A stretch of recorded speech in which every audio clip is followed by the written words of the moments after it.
በስመ አብ ወወልድ ወመንፈስ ቅዱስ አሃዱ አምላክ አሜን። አቤቱ እኔን ለማዳን ተመልከት፣ አቤቱ እኔን ለመርዳት ፍጠን። መዝሙረ ዳዊት መዝሙር 69 ቁጥር 1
አቤቱ እኔን ለመርዳት ፍጠን።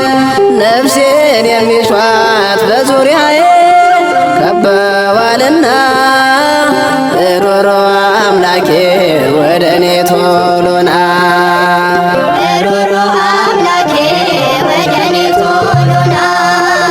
አቤቱ እኔን ለማዳን ተመልከት፣ አቤቱ እኔን ለመርዳት ፍጠን።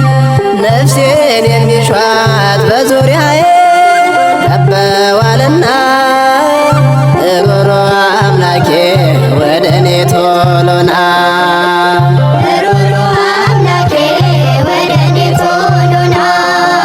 ውድቀቴን የሚሹ አፍረው ይመለሱ፣ ወደ መኖሪያቸው ፈጥነው ይገስግሱ። እኔ እንኳ ያንተ ነኝ በደም የገዛኝ፣ ለተንኮለኞቹ ምንም ቦታ የለኝ።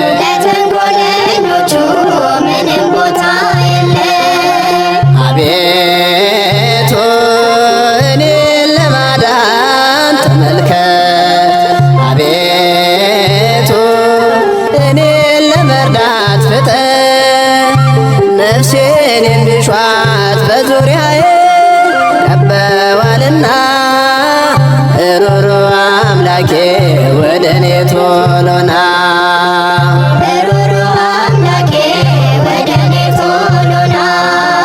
በነፍስም በሥጋ እንዳይኖረኝ ዋጋ በስቃይ እንድትኖር ሕይወቴ ጠውልጋ ዘወትር ጧት ማታ የሚያስቧሉና አምላክ ያንተ ምራኝ በመልካም ጎዳና አምላክ ያንተ ምራኝ በመልካም ጎዳና አቤቱ እኔን ለማዳን ተመልከት አቤቱ እኔን ለመርዳት ፍጥን ነፍሴን የሚሿት በዙሪያዬ ከበዋልና ሩሩ አምላኬ ወደ እኔ ቶሎና ሩሩ አምላኬ ወደ እኔ ቶሎና የእኔ ጥበቃ ከየትም አይደርስ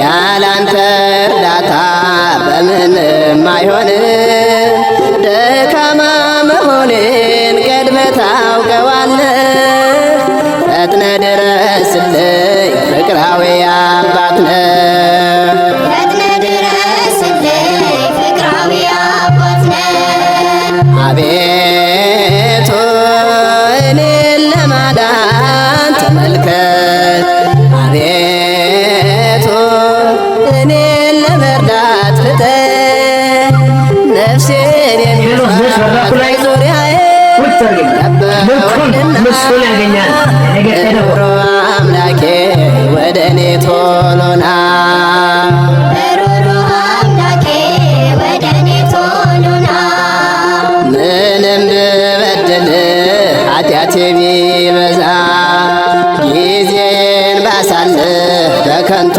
በዋዛ የርኅራኄ ክንድ ተዘርግታልኝ እንደምታድነኝ ጽኑ ተስፋ አለኝ እንደምታድነኝ ጽኑ ተስፋ አለኝ አቤቱ እኔን ለማዳን ተመልከት አቤቱ እኔን ለመርዳት ፍጥን ነፍሴን የሚሿት በዙሪያዬ ከበዋልና ሩሩ አምላኬ ወደ እኔ ቶሎና ሩሩ አምላኬ ወደ እኔ ቶሎና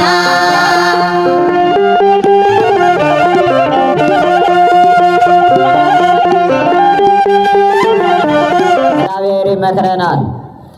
የሚያስተምረንና የሚመክረን እግዚአብሔር ነው። እኛ ልጆቹ ደግሞ እንማራለን።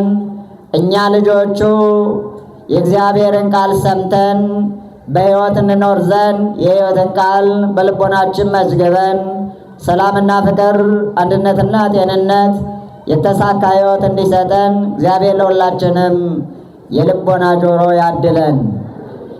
እንደ እግዚአብሔር ፈቃድ ባለችን ደቂቃ የምንነጋገርበት የትምህርት ርዕሳችን የሚሆነው እንዳንጠፋ እግዚአብሔር ያስበን እንደሆነ አምላክህን ጥራ። እንዳንጠፋ እግዚአብሔር ያስበን እንደሆነ አምላክህን ጥራ። ይህንን ኃይለ ቃል በዚህ 3 ቀን ውስጥ የምንተገብረውና ከዛሬ ጀምሮ የምንዘጋጅበት ምናልባትም በዚህ ዓለም ላይ በተለያየ ጊዜና በተለያየ ሰዓት ችግር ሲደርስብን የምንጠራቸው ሰዎች ሊኖሩ ይችላሉ። በአንድም በሌላም የቅርብ ወገኖች የሆኑትን ከባድኛ የማንሸከመው እኔና እናንተ ልናስተናግደው የማንችለው ነገር ሲመጣብን የምንጠራው ሰው ይኖራል። ነገር ግን ይህንን ኃይለ ቃል ስናስብ ግን በሰማይና በምድር ንጉሥ የሆነ የሰው ልጆችን ካለመኖር ወደ መኖር፣ ከጨለማ ወደ ብርሃን፣ ከሞት ወደ ሕይወት፣ ከባርነት ወደ ነፃነት ያመጣ የሚያሸጋግር የሚያኖር እግዚአብሔርን እኔና እናንተ በችግራችን ጊዜ እንጠራዋለን። ስለዚህም ታዲያ ይህንን ኃይለ ቃል ስናነሳ ያለ ምክንያት አላነሳ ነው። በጊዜውና በሰዓቱ ችግር የደረሰባቸውና ምናልባትም አይተውት የማያውቁት ከባድ ችግር ስለገጠማቸው በአንድ ወቅት አጠገባቸው የነበረ ግን ደግሞ የእርሱ አምላክ እንደሚያድናቸውና ከመከራውና ከማዕበሉ እንደሚያወጣቸው ስላሰቡ ያንን ሰው እንዲህ ብለው ተናገሩት ይላል። እንዳንጠፋ እግዚአብሔር ያስበን እንደሆነ አምላክህን ጥራ። በዚህ ዓለም ላይ የሰው ልጆች አምላክ አንድ ነው። ነገር ግን ሰዎች ለራሳቸው አምላክ አድርገው ያቆሙት ግን የማይጠቅማቸው አለ። ስለዚህ የነገውን ዕለት ስናስብ ከሰባቱ አጽዋማት አንዱ የሆነው ጾመ ነነዌ በነገው ዕለት ሱባኤ የምንጀምርበት የነነዌ ሰዎችን እግዚአብሔር እንደጎበኛቸው እኛንም እግዚአብሔር እንዲጎበኘን ጸሎትና ምህላ ሱባኤ በዚህ 3 ቀን ውስጥ እጃችንን ዘርግተን የምንለምንበት ከቆመን ሳንቀመጥ እግዚአብሔርን ማረን፣ ራራልን፣ እዘንልን፣ ለሀገራችን ለኢትዮጵያ፣ ለዓለማችን ለሰው ልጆች ሁሉ ሰላም ስጥልን ብለን የምንለምንበት ሱባኤ ነው።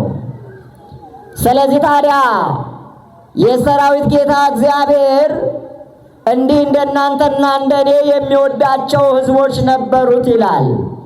እግዚአብሔር የሚጠላው ሕዝብ የለም። እግዚአብሔር የሚጠላው በዚህ ዓለም ላይ የሰው ልጅ የለም። ለምን ከተባለ ሰው እግዚአብሔርን ይረሳል እንጂ እግዚአብሔር ሰዎችን ረስቶ አያውቅም። ሰው ከእግዚአብሔር ይርቃል እንጂ እግዚአብሔር ከሰው ልጆች ርቆ አያውቅም። ስለዚህ ምናልባት በተለያየ ጊዜ ሰዎች ሐሳባቸው ሲበተንባቸው፣ ኃጢአታቸው ሲበዛባቸው፣ በዚህ ዓለም ላይ ያለው ማዕበሉ ሲያንገላታቸው በሁለት ሐሳብ ውስጥ የሆኑና እግዚአብሔርን ይተውታል። ግን ደግሞ እግዚአብሔር በማዕበል ውስጥ ያሉትን ሰዎች አይተዋቸው። ክብር ምስጋና ለአምላካችን ይሁን።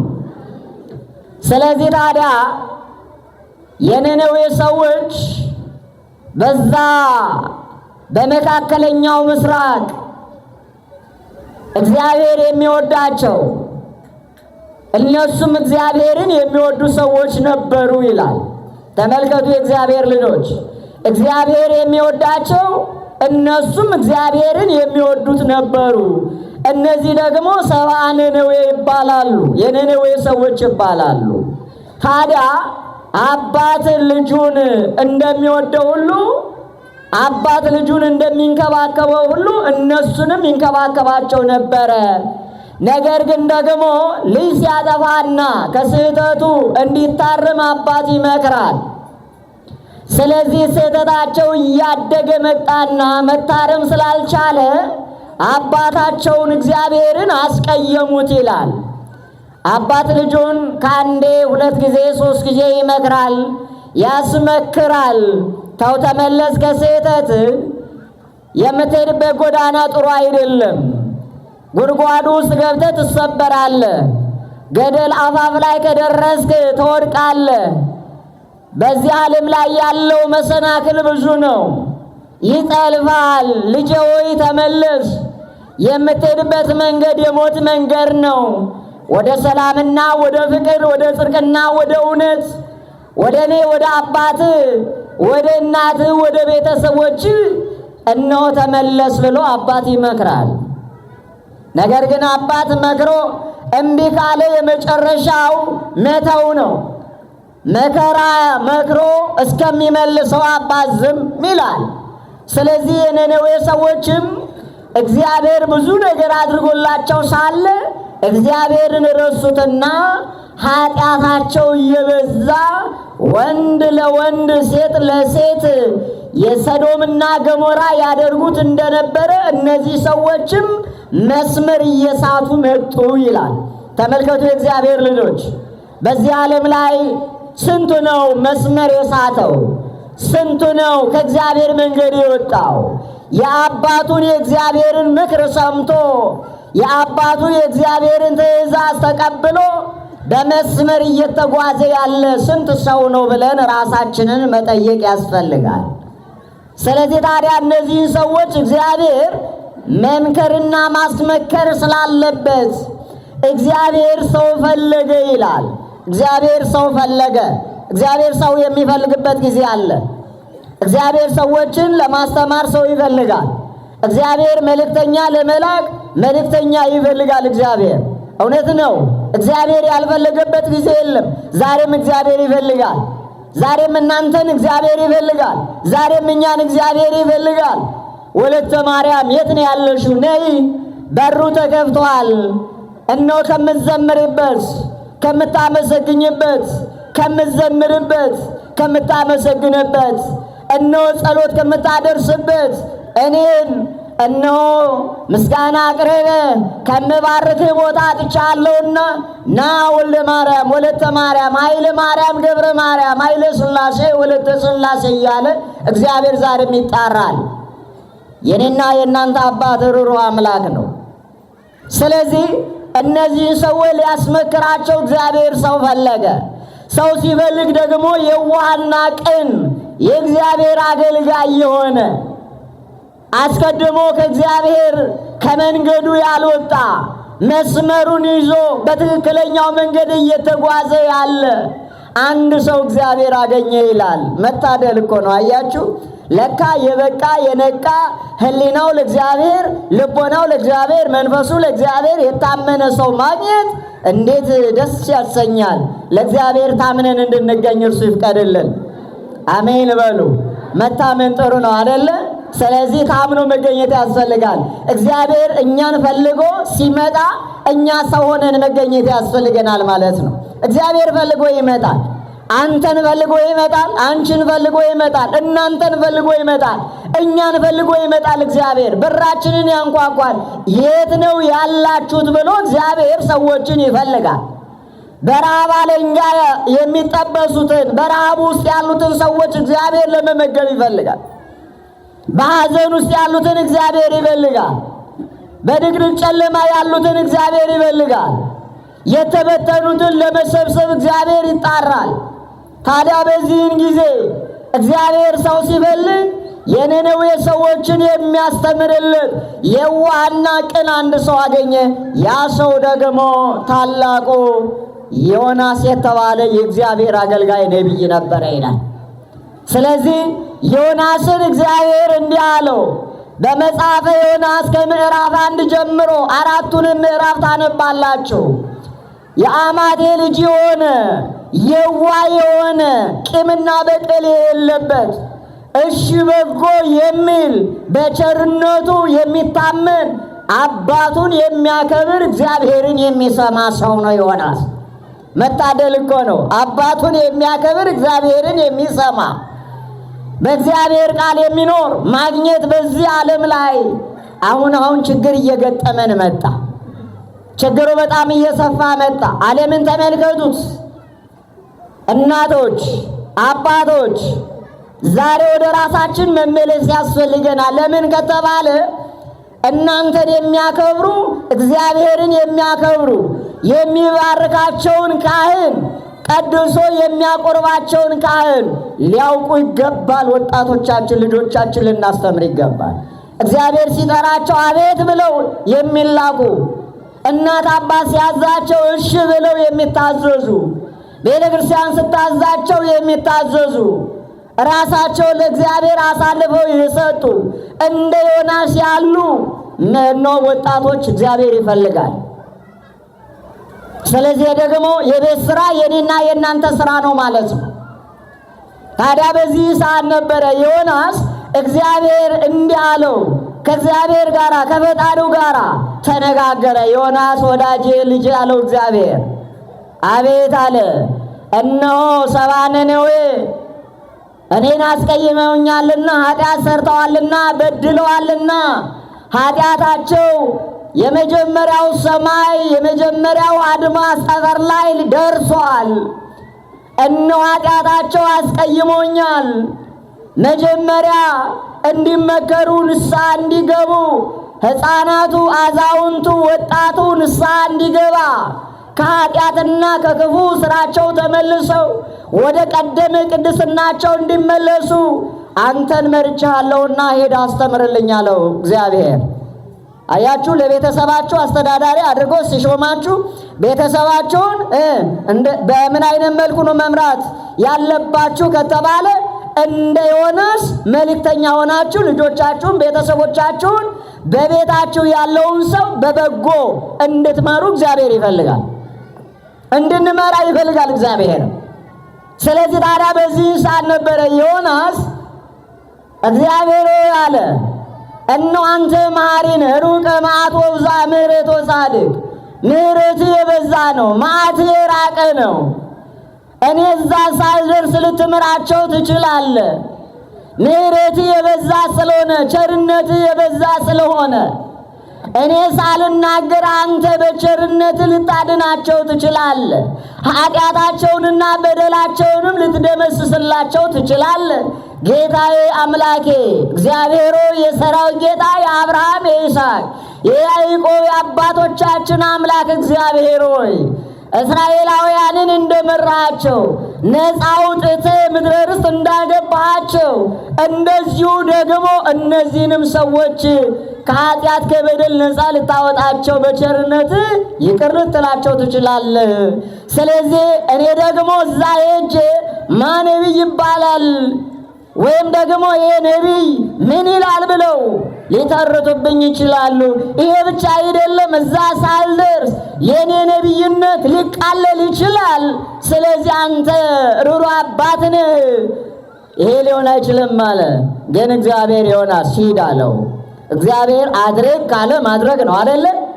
ነው አይደለም? አዎ፣ እግዚአብሔር አድርግ ያለንን ማድረግ ይገባል። አታድርግ የተባለውን አለማድረግ። ለምን ከተባለ አዳምና ሔዋን የተከለከሉትን በማድረጋቸው የተፈቀደላቸውን ባለማክበራቸው መንጸፈ ደይን የወረዱት በዚህ ምክንያት ነው። የእግዚአብሔርን ቃል ማክበር ያስፈልጋል። ሕገ እግዚአብሔርን መጠበቅ ያስፈልጋል። ሥርዓተ ቤተ ክርስቲያንን መጠበቅ ያስፈልጋል። ስለዚህ በዚህ ሰዓት ዮናስ እግዚአብሔርን እሺ ብዬ ከፊቱ ዞር ልበል አለ። ከእግዚአብሔር ፊት ማምለጥ የሚችል ማንም የለም። ከእግዚአብሔር ፊት መሸሽ የሚችል የለም። ለምን ከተባለ ነቢየ እግዚአብሔር ኢሳይያስ እንደተናገረው ነው። ሰማይ ዙፋንህ ነው፣ ምድር ደግሞ የእግር መረገጫ ናት። በሰማይ ያለ እግዚአብሔር፣ በምድርም ያለ እግዚአብሔር፣ ሰማይና ምድርን የሚገዛ እግዚአብሔር በሰማይ ዙፋኑ፣ ምድር ደግሞ የእግሩ መረገጫ ናት። ስለዚህ ሁሉ በዓለም ላይ ያለው በእግዚአብሔር በመሃል እጁ ነው። ስለዚህ ዮናስ አይ እንዳው ሐሳቤን ብቀይርስ አለና ወደ መርከቡ ወደ ነነዌ የሚወስደውን መንገድ ተወና ወደ ነነዌ የሚያደርሰውን የትራንስፖርት በዘመኑ የነበረውን እርሱን መከተል በዛ መጓዝ ወይም ደግሞ ወደ ነነዌ መሄድ ያለበትን ተወና አይ መጥፋት አለብኝ አለ። ሐሳብ ቀይሬ ማምለጥ አለብኝ አለ። ስለዚህ ወደ ተርሴስ የሚወስደውን ወደ ተርሴስ የሚያደርሰውን መርከብ ውስጥ ገብቶ ጉዞ ጀመረ ይላል። የእግዚአብሔር ዕቅድና የሰው ዕቅድ የተለያየ ነው። የእግዚአብሔር ዓላማና የሰው ዓላማ የተለያየ ነው። እኛ ዛሬ በሕይወታችን በዘመናችን ልናደርገው የሚገባው አንተ የወደድከው አንተ የፈቀድከው ይሁንልን ማለት ያስፈልጋል። አንተ የወደድከው ይሁንልን። አንተ የወደድከው መልካም ነው። አንተ ያልከውን ካደረግን ሕይወታችን የተስተካከለ ማንነታችን የተቃና ነው። ስለዚህ ከአንተ ጋር መኖር ይሻለናል ማለት ያስፈልጋል። አንተ ያልከውን እንጠብቃለን፣ በቃልም እንኖራለን ማለት ያስፈልጋል። ስለዚህ ታዲያ በዚህ ሰዓት ዮናስ ወደ ተርሴስ በሚወስደው መርከብ ውስጥ ሳንቲም ከፍሎ ገባ። ጉዞ ጀመሩ። እሱ በታችኛው ደርብ ላይ በታችኛው ክፍል ላይ እንቅልፍ ይዞ ተኝቶ ነበረ ይላል። ስለዚህ መርከቡን የሚያንቀሳቅሰው ካፒቴን መርከቡን እየዘወረ እነሆ ጉዞ ጀመሩ። መሃል ዋናው የውቅያኖስ ዋናው ባህር ላይ ሲደርሱ ማዕበል ተነሳ። ማዕበሉ ደግሞ መርከቡን የሚያሰጥም አይተውት የማያውቁት ታላቅ ማዕበል ሆነ ይላል። እግዚአብሔር ከማዕበል ሁላችንን የሚጠብቀን እግዚአብሔር መጠበቅ ይችላል አይደለ? ለዚህም ነው ልበ አምላክ ዳዊት በቀንም በሌሊትም በመዓልትም በማንኛውም ሰዓትና ጊዜ እግዚአብሔር ከእርሱ እንደማይለይ ሲናገር እግዚአብሔር ጠባቂ እረኛዬ አለኝታዬ ሕይወቴ ነው አለ። እግዚአብሔር ጠባቂ ነው። ለምን? እግዚአብሔር እረኛዬ ነው አለ። በማዕበል ውስጥም በማንኛውም ሁኔታ ብንሆን እግዚአብሔር የሚጠብቅ የሚንከባከብ ማዕበሉንም ማሻገር የሚችል አምላክ ነው። ከኛ የሚጠበቀው እነሆ በእግዚአብሔር መታመን ነው። ለምን ከተባለ ነቢየ እግዚአብሔር ኤርምያስ እንደተናገረው ነው። በእግዚአብሔር የታመነ ሰው ይላል፣ በእግዚአብሔር ያመነ ሰው ይላል፣ በእግዚአብሔር ሕግና ትእዛዝ የሚኖር አለ። በእግዚአብሔር በቃሉ የሚኖር ሰው በእግዚአብሔር የታመነ እምነቱንም በአምላኩ በፈጣሪው ያደረገ እምነቱን በእግዚአብሔር ላይ አድርጎ የሚጓዝ ሰው እርሱ ብፁዕ ነው ይላል። በእግዚአብሔር መታመን ያስፈልጋል ማለት ነው። ስለዚህ መርከቡ ማዕበል ተነሳና አወዛወዘው። ግራ ገባቸው። እዛ ውስጥ ያሉ ሰዎች ምንድን ነው? በንግድ ዓለም ውስጥ ብዙ ዓመት አሳልፈናል። ስንሰራ ስንነግድ በመርከብ ስንጓዝ ኖረናል። ግን አይተነው የማናውቀው ማዕበል መጣ። ይሄ ምክንያት ምንድን ነው አሉ።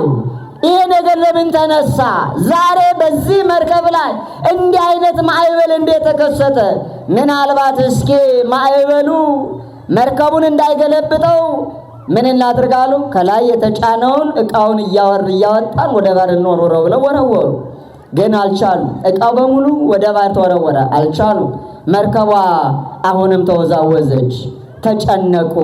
ስንጨነቅ ወደ ማን ነው የምንጮኸው? በማርያም ነገር ወደ ማን ነው የምንጮኸው? ወደ እግዚአብሔር። የእኛን ጭንቀት እግዚአብሔር ያስወግድልን። አዎ፣ ለኢትዮጵያ ለሀገራችን ሰላም ይስጥልን። ስለዚህ ታዲያ በዚህ ሰዓት ነበረ አሁን የመጨረሻ ታሪኩን ለማሳጠር የመጨረሻ እርምጃ የወሰዱት ወደ እግዚአብሔር ማመልከትና እንደገና ደግሞ በመርከብ ውስጥ ያሉ ሰዎችን የተኙትን እየቀሰቀሱ እስኪ መጸለይ እንዳለባቸው ይህንን ሐሳብ ተስማሙ። በየክፍሉ ያሉትን እነሆ ሲቀሰቀሱ ተነሳና ጸልይ ልንጠፋ ነው፣ ተነሽና ጸልይ ልንጠፋ ነው፣ ማዕበል ያሰጥመን ነው፣ ተነሱ እያሉ እየቀሰቀሱ ሳለ አንድ ግን በአለባበሱ ለየት ያለ አለባበሱ የካህን አለባበስ፣ አለባበሱ የእግዚአብሔር ሰው አለባበስ፣ አለባበሱ እግዚአብሔር የሚሸጥ እነሆ መዓዛ ያለው የቅዱሳንን መዓዛ የተላበሰ የለበሰው በላዩ ላይ ያለው የእግዚአብሔር ቃል ያለበት ልብስ የለበሰ አንድ ሰው ተመለከቱ። እንዴ አሉ፣ ይህ ሰው ማን ነው አሉ። አንተ ወንድም ያሉት፣ ከየት ነው የመጣው? አንተ ማነ? አለባበስም ለየት ይላል። ምንድነው አሉት። እኔ ዕብራዊ ነኝ አላቸው። ስለዚህ እነሆ እንዳንጠፋ እስካሁን አንተ ተኝተሃል፣ መርከቡ ግን በማዕበል ውስጥ እየተንገላታ ነው ያለው። ስለዚህ ተነሳ አሉት። እንዳንጠፋ እግዚአብሔር ያስበን እንደሆነ ተነሳና አምላክህን ጥራው አሉት። ያንተ አምላክ ማን ነው? እስኪ ያንተ አምላክ ያድነን እንደሆነ ያንተ አምላክ እነሆን ማዕበሉን ያቆምልን እንደሆነ እባክህ ተነሳና ጥራ። አምላክን ና ውረድ በለው። ና አምላክን አድነን ብለህ ጥራው። የምታመልከው አምላክ ማዕበሉን የሚያቆምልን ከሆነ እባክህ በልብስ ላይ የተጻፈው ከኔ ከአምላክህ በስተቀር ሌላ አምላክ አይሁንልህ የሚል ስም ተጽፏል። ሕገ እግዚአብሔርን ጠብቅ የሚል ሕግ ተጽፏል። በልብስ ላይ የእግዚአብሔር ስም ተጽፏል። እስኪ ተነሳና አምላክ እግዚአብሔርን ጥራው አሉት። ይሄ ሰው ግን እንዲህ አላቸው። ዮናስ የዋህ ነው። በዋህነቱ እኮ ነው ከእግዚአብሔር አመልጣለሁ ብሎ ወደ ተርሴስ መርከብ ውስጥ የገባው። ግን እንዲህ አለ። አይ አለ፣ ይሄ ማዕበል የመጣው በእናንተ ኃጢአት አይደለም አላቸው። ይሄ ማዕበል የተከሰተው መርከቡ እዚህ አደጋ ላይ የደረሰው እናንተ ሀብታችሁን ያጣችሁት ይሄ ማዕበል የተነሳው በእኔ ምክንያት ነው። እኔ ከእግዚአብሔር ለማምለጥ የነነዌን ሰዎች ሂድና አስተምር ብሎኝ ነበረ። እግዚአብሔር አዞኝ የእግዚአብሔር ሕግና ስርዓት የእግዚአብሔርን ትእዛዝ ጥሼ እግዚአብሔርን ለማምለጥ እናንተ መርከብ ውስጥ ገባሁ። ስለዚህ ያለው አማራጭ እኔን ከመርከቡ አውጥታችሁ ወደ ምን ጣሉኝ አለ? ወደ ባህሩ ጣሉኝ አለ። እግዚአብሔር ወደ ባህር ከመወርወር ያድነን። ወደ ኃጢአት ባህር ከመውደቅ ያድነን። ወደ ኃጢአት ባህር ውስጥ ከመግባት ያድነን። እግዚአብሔር ማዳን ይችላል። ስለዚህ ታዲያ በዚህ ሰዓት እንዴት እናደርጋለን? ይሄንን ሰው ወደ ባህር ብንወረውረው የዚህ ሰው ደም ይፋረዳናል አሉ። ግን እንደዚህ ከምናደርግ ዕጣ እንጣል። ዕጣ የወጣበት ከዚህ ውስጥ አንዱ ወደ ባህር ይወረወራል ብለው ዕጣ ጣሉ። ዕጣ ሲጥሉ በዮናስ ላይ ወጣ። እንግዲህ አሉ እግዚአብሔር ሆይ አሉ። እጃቸውን ዘረጉና መርከብ ውስጥ ያሉት ሰዎች ማዕበል እያማታው ያንን መርከብ ያወዛወዘው እግዚአብሔር ሆይ በዚህ ሰው ደም እጃችን ንጹህ ነው እንዳትቆጥርብን፣ ዕጣ የወጣው በሱ ነው። እንግዲህ አንተ መርጠህ ያንን አድርጋል ብለው አንስተው ወደ ባህር ሲወረውሩት ማዕበሉ ጸጥ አለ። ማን ይመስገን? ማን ይመስገን? አንዱ ይሄ ነው። ሁለተኛው ደግሞ ዮናስን እግዚአብሔር አልተወውም ይላል። ተመልከቱ፣ ዮናስ የእግዚአብሔርን ቃል ትእዛዙን ስላላከበረ አዞ እንዲበላው አሳ አንበሪ እንዲውጣው አላደረገም እግዚአብሔር። ዮናስን ወደ ባህር ሲወረወር ለዮናስ ደግሞ ትራንስፖርት አዘጋጀለት። ምን አዘጋጀለት መሰላችሁ? በከርሰ አንበሪ ሆድ ውስጥ እንዲቀመጥ አሳ አንበሪ ዋጠውና 3 ቀን 3 ሌሊት ተጉዞ አንድም ነገር ሳይደርስበት ነነዌ ድንበር ላይ ወስዶ ተፋው ይላል። ክብር ምስጋና ለአምላካችን ይሁን። አያችሁ፣ እግዚአብሔር እንደዚህ ነው። እግዚአብሔር እንዲህ ነው። እግዚአብሔር ታላቅ ነው። እግዚአብሔር ቸር ነው። ስለዚህ ታዲያ ነነዌ 3 ቀን ለመጾምና ለመጸለይ ወደ እግዚአብሔር እንዲመለሱ የላከው ዮናስ እግዚአብሔር ባወቀው በአሳ አንበሪ እዛ ቦታ ደረሰው ይላል። ይቺ ሀገር ማናት ብሎ ጠየቀ። ሲጠይቅ ይችማ ነነዌ ትባላለች አሉት። ከዛ በኋላ ከዳር ጀምሮ ከዛ ከባህሩ ጀምሮ እስከ ዋናው ከተማ የእግዚአብሔርን ቃል እየተናገረ 3 ቀን 3 ሌሊት እነሆ በከርሰ አንበሪ አድሮ እንደነበረ፣ ነገር ግን አሁን ደግሞ እግዚአብሔር እነዚህ ሰዎች ንስሐ እንዲገቡ አዋጅ እያወጀ እየተናገረ እስከ ንጉሡ ደረሰ ይላል። ስለዚህ ሰዎቹም የዮናስን ስብከት ሰሙ። ወዲያው እግዚአብሔር ይክበር ይመስገን የሚለውን ቃል ለንስሐ እንድንበቃ ለመመለስ እንድንበቃ ንስሐ ገብተን ከኃጢአታችን እንድንመለስ እግዚአብሔር ሰው ላከልን አሉ። እግዚአብሔር ለሁላችንም አባቶችን ስለሰጠን ክብር ምስጋና ለአምላካችን ይሁን። አመስግኑት እግዚአብሔርን። አያችሁ፣ እኛም ዛሬ ብንሳሳት እግዚአብሔር በካህናቱ ላይ አድሮ ይመክረናል፣ ተመለሱ ይለናል፣ ያስተምረናል። እግዚአብሔር ሰው አለዋ። ስለዚህ ከስህተታችን እንድንመለስ እግዚአብሔር ያደርጋል።